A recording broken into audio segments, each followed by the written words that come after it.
Nah, hai, ketemu lagi dengan saya, Pak Kiri. Nah, kita akan ngomongin apa ya? Roti. Kalian pasti pernah makan kan? Nah, rasanya ada yang manis dan juga ada yang gurih. Itu yang membuat semua orang suka. Saya jamin kalian juga suka kan?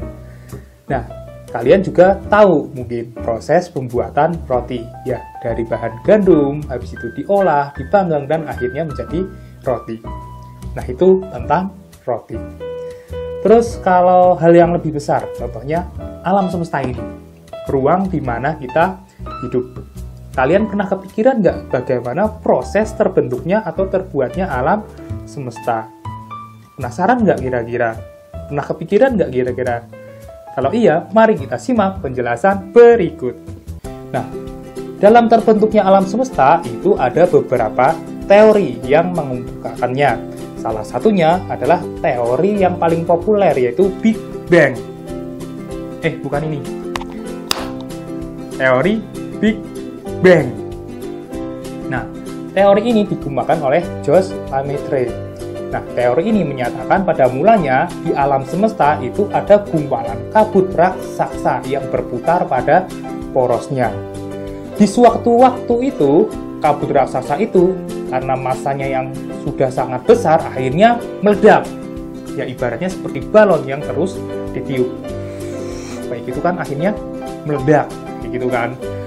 Nah, hasil dari ledakan-ledakan tersebut akhirnya menyebar ke seluruh penjuru ruang angkasa dan berkumpul satu sama lain membentuk seperti galaksi dan beberapa nebula. Nah, dalam perkembangannya juga akhirnya terbentuk benda-benda ruang angkasa seperti bintang. Nah, di sekeliling bintang itu ada benda angkasa lain seperti planet, meteor, dan asteroid. Bumi sendiri adalah planet yang mengorbit di salah satu bintang bernama Matahari. Nah, proses tahapan pembentukan bumi ini hingga sampai sekarang itu memakan waktu yang sangat panjang. Nah, awalnya gini. Nah, awalnya bumi itu adalah salah satu planet yang sangat panas karena dia berotasi sangat tinggi. Permukaannya itu kalau kalian bayangin itu seperti magma di dalam gunung. Nah, suhunya sangat tinggi, otomatis tidak ada kehidupan dong di sana. Namun suatu waktu ada hal yang akhirnya membuat suhu bumi turun, yaitu karena adanya tubrukan besar antara bumi dan benda seukuran planet Mars disebut dengan Theia pada 4, miliar tahun yang lalu.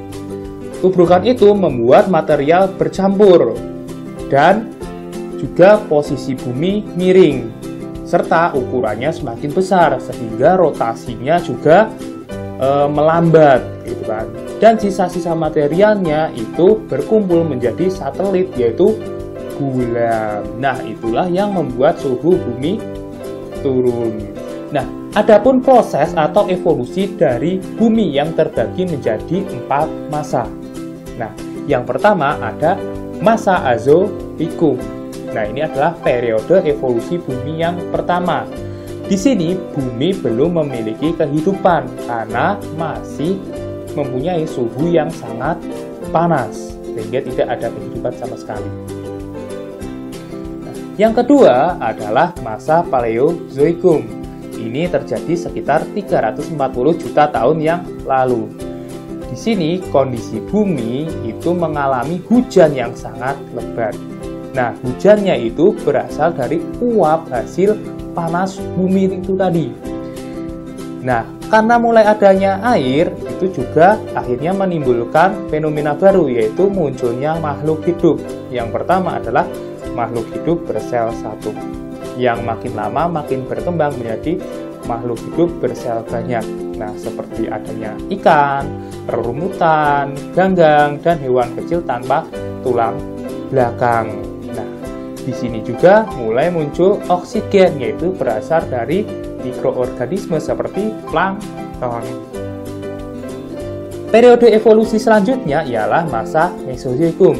Nah, di zaman ini atau di masa ini curah hujan telah berkurang dan iklim cukup stabil di bumi. Nah, zaman ini juga dibagi menjadi 3, yaitu Trias, Jura, dan Kapur. Nah, di masa Trias itu makhluk hidup seperti ikan-ikan itu berevolusi menjadi amfibi. Terus pada perkembangannya juga beberapa amfibi akhirnya mencoba ke daratan. Dan amfibi yang ke daratan itu berevolusi menjadi reptil. Nah, di masa Jura ini adalah reptil itu sangat banyak.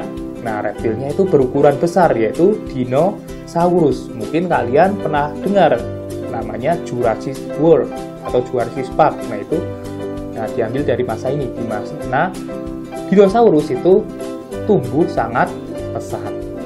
Dan setelah zaman Jura itu ada zaman Kapur. Nah, di sini dinosaurus mulai punah. Teorinya karena dihantam meteor. Bumi dihantam meteor maksudnya waktu itu menyebabkan kepunahan. Nah, di masa ini daratan itu menjadi satu benua besar bernama Pangea.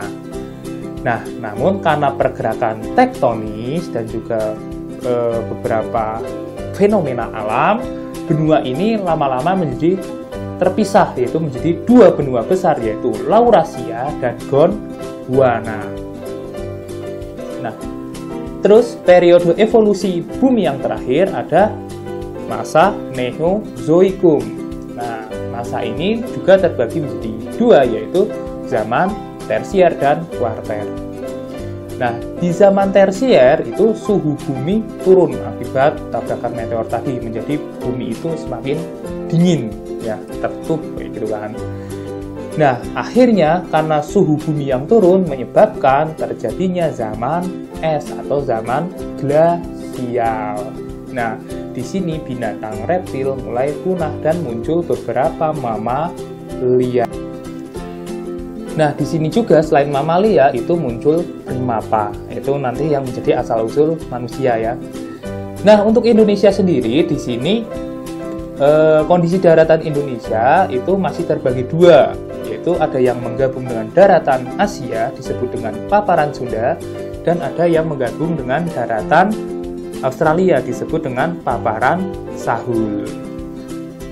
Nah, setelah itu zaman ini semakin berkembang ke tahap periode kuarter, di mana suhu bumi naik dan membuat es itu mencair, sehingga daratan-daratan yang rendah tadi akhirnya tenggelam. Nah, di sini akhirnya muncul makhluk hidup yang masih eksis sampai sekarang, yaitu manusia.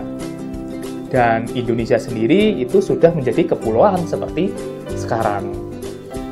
Nah, sekian dulu materi untuk hari ini. Nah, pertanyaan untuk hari ini adalah jelaskan kondisi bumi pada masa Neozoikum, tepatnya pada masa kuarter. Nah, kalian bisa isi di kolom deskripsi dan juga resensi. Saya ucapkan tetap semangat dan sampai jumpa, atau bahasa Italianya adalah ciao.